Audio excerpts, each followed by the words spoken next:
guys, it is Drew here, and I'm going to be doing another video in my Instagram series. This is all about food photography and how to take the best food photos you can. This might seem like an odd video to do because a lot of you guys are like, what is food photography?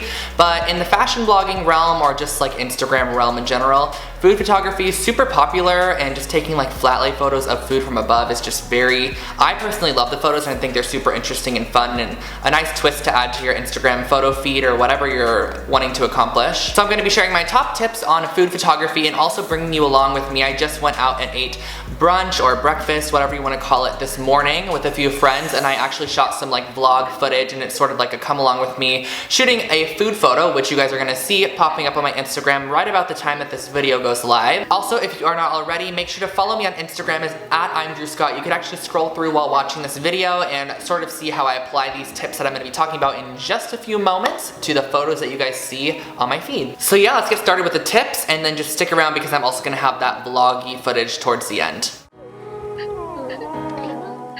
So tip number one is not really a tip, it's more of a suggestion, and basically I did a video a while back on taking flat lay photos, and if you haven't seen that, definitely check out that one because I want you guys to watch that one and this one because both of them compare to each other. And what I realized is that food photography is a lot like flat lay photography in the sense that you're taking pictures from above of a random assortment of objects, but when you're doing food photography, it's more, of course, foods or like plates, whatever you're doing your photo of. And definitely check out that video because it can give you a few additional pointers after watching this one. So my second tip is just accepting the fact that a lot of people are going to be staring at you and that your friends are most likely going to hate you. And this is the funniest thing, and a lot of people commented on my Instagram, or I think one of my editing videos a long time ago, saying, I can't believe you make your friends wait to eat food, blah, blah, blah, blah, blah. And I don't mean that in a mean sense, but when you're out taking pictures of food, of course you're going to want everything to be on the table at once, and you're going to have to postpone everyone digging into their plates for at least like 30 seconds while you arrange things and get them together. So if your friends are nice and they support your Instagram taking obsession, then they're gonna let you do it. And just be aware that when you're out at these restaurants taking food photography, there's gonna be a lot of people around, so if you're self-conscious or you don't like people staring at you or whatever, this might not be the best type of photo for you to take because most of the time you're gonna have to get pretty high, so either standing up and taking it from as high of an angle as you can, people think you're crazy, or standing on the chair. I have stood on so many chairs at restaurants before, so you just have to do what you have to do to get the angle, you know? People are gonna look at you and wonder what you're doing, but 30 seconds after that, they're not even gonna remember that you did it, and you're gonna have such a nice photo that they're gonna see when they click on the little location marker that you put on your photo and be like, wow, this is what that kid was taking. So tip number 3 is actually something that you should do right when you get to wherever you're taking your food photo, and this pertains to either taking one at your house or at a restaurant because you can do either or. But firstly is checking the lighting and the background of your photo. So a lot of the times I go to restaurants and the table is just not what I want it to be, or at nighttime you especially really can't take food photos. So if it's during the day, make sure that you're kind of in an area with a lot of natural lighting and that your background's nice. If it's not, then honestly, you just shouldn't even take the photo because it's probably not going to turn out the best way that it could. But if you're taking the picture at home, of course you can alter that scenario. So if you're taking a picture of your food at home or whatever you're doing at home, you could put your table in front of the window. You can move natural lighting here and there. You can arrange things as needed, which is not as easy in a restaurant, of course, because everything's sort of placed there. So when you're at home, you're able to make a lot of alterations, which you can keep that in mind when taking food pictures. And when you're out at a restaurant, you can't really. So you have to work with what you have and just make sure that it works. So tip number 4 is usually not like me. Normally when it comes to photography, I think that less is more, but I personally think food photography, more is more, or more is better. And what I mean by that is that I think a lot of stuff in the background or a lot of stuff in your food photography just makes it a lot more interesting. So instead of just having the 3 circle plates placed around, having the cups, having the silverware, having the napkins, having the wallet, your sunglasses, your friend's phone, this, that, everything just in the photo and arranged nicely and neatly just adds so much more life to the photo, and it's not just food, it almost gives the photo a personality as well. So ask your friend for their wallet, ask your friend for, I don't know, their bracelet or their phone or something. Just add a little bit more to your photo. It adds a bit more interest to your picture, and overall I think it just makes it stand out much more than just your food.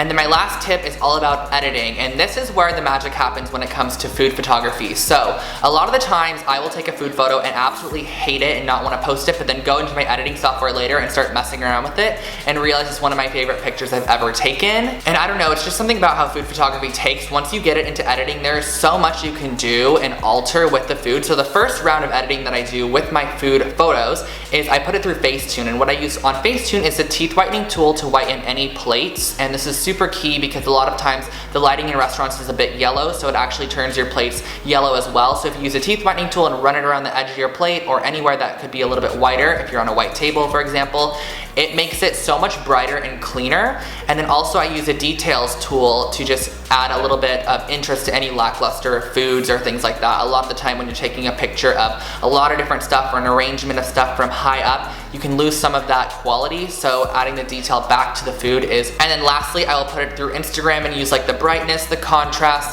the shadows, the highlights, and the sharpen, and a little bit decrease on saturation, and just mess around with those and just alter the photo to match my current feed or my current aesthetic that I'm going for. And that is that. So I want to take you guys along with me on an outing that me and two of my friends went this morning, and we went to Ostrich Farm in Echo Park. If you've never been, it's this really trendy, hipster-esque restaurant. Super nice, but it's also amazing to eat at. So I took a photo there this morning and I filmed the process, so let's get into it.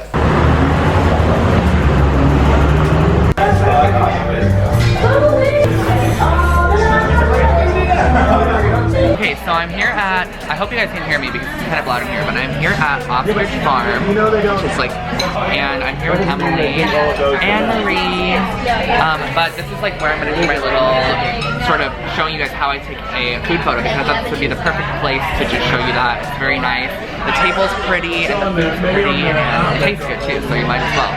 So yeah, when it comes, I'll actually show you guys how I do like a food photo.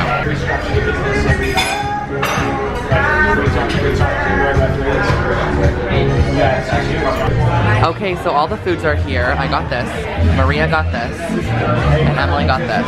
So now it's time to take the picture. So I'm arranging things right now, and luckily Emily and Maria are like nice that I'm doing this, but this is what our foods look like. And I always add like random things, so like Emily put her sunglasses, I put my wallet. Marie, what are you gonna contribute?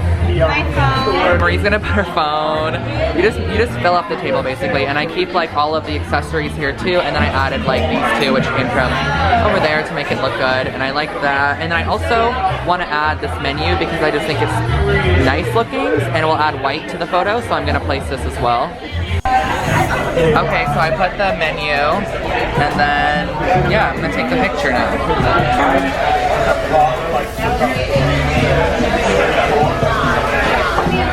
It needs some readjusting, it's not good.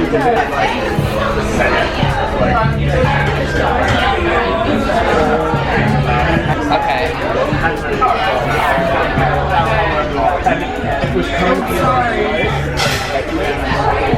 So then these are the pictures that I got. I think I like this one. So I see I cut off the corners here just to make it look like there's more depth to the photo than just a table. And then I would essentially go in and edit it. But you guys are allowed to eat now, so. So I want to thank you guys so much for watching this video, and if you haven't, make sure to check out the other videos in my Instagram series. I'll make sure to link it in the description box for you guys. Also subscribe to my account here on YouTube and follow me on Instagram. I'll put it on the screen right here. And my Snapchat and my Twitter are also the same, so everything is at I'm Drew Scott if you want to check that out. I will catch you guys all in my next video. Have a great day. Bye guys.